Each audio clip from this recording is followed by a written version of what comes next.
بسم اللہ الرحمن الرحیم۔ السلام علیکم، کیسے ہیں آپ سب؟ ہوپفلی ٹھیک ٹھاک ہوں گے۔ Welcome to Islamic world. آج میں آپ کے ساتھ ربیع الاول کے حوالے سے کچھ شیئر کرنے جا رہی ہوں۔ ویسے تو مسلمانوں کے لیے دن رات کی ہر ساعت ہی عبادات اور انعامات سے بھرپور ہوتی ہے۔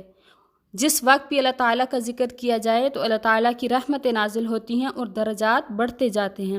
تاہم کچھ دن اور راتیں ایسی برکات والی ہوتی ہیں کہ ان میں کی گئی عبادات کا اجر و ثواب زیادہ ملتا ہے، جیسے کہ شب برات، شب معراج، ماہ رمضان اور اسی طرح ماہ ربیع الاول۔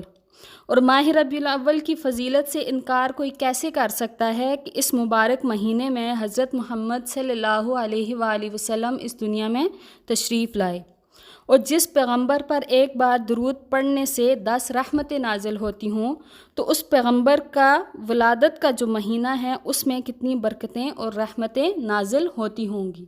تو میں آپ کے ساتھ جو شیئر کرنے جا رہی ہوں وہ 12 ربیع الاول کے دن کے حوالے سے وظیفہ ہے کہ آپ نے 12 ربیع الاول کے دن پورے دن میں کسی بھی وقت تنہائی میں بیٹھ کر اول و آخر 11 مرتبہ درود ابراہیمی پڑھنا ہے۔ اس کے بعد 11 مرتبہ یا اللہ، یا رحمان، یا غفور، یا رحیم، یا حنان، یا منان، یا دیان، یا سبحان، یہ اسماء پڑھنے ہیں آپ نے 11 مرتبہ، اور اس کے بعد دوبارہ اس کے آخر میں 11 مرتبہ درود ابراہیمی پڑھنا ہے۔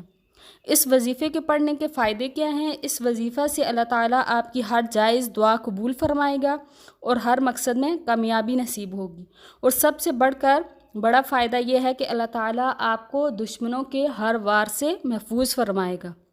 اور اینڈ میں وظیفہ سے متعلق ضروری بات ہے کہ وظیفہ آپ نے پورے یقین کے ساتھ کرنا ہے اور اس دوران بات چیت نہیں کرنی، تو اس لیے یہ وظیفہ خود بھی کریں اور صدقے کی نیت سے دوسروں سے بھی شیئر کریں۔ اور ویسے بھی ماہ ربیع الاول ہے تو آپ زیادہ سے زیادہ درود شریف چلتے پھرتے اٹھتے بیٹھتے درود ابراہیمی یا کوئی بھی درود جو ہے وہ آپ پڑھیں۔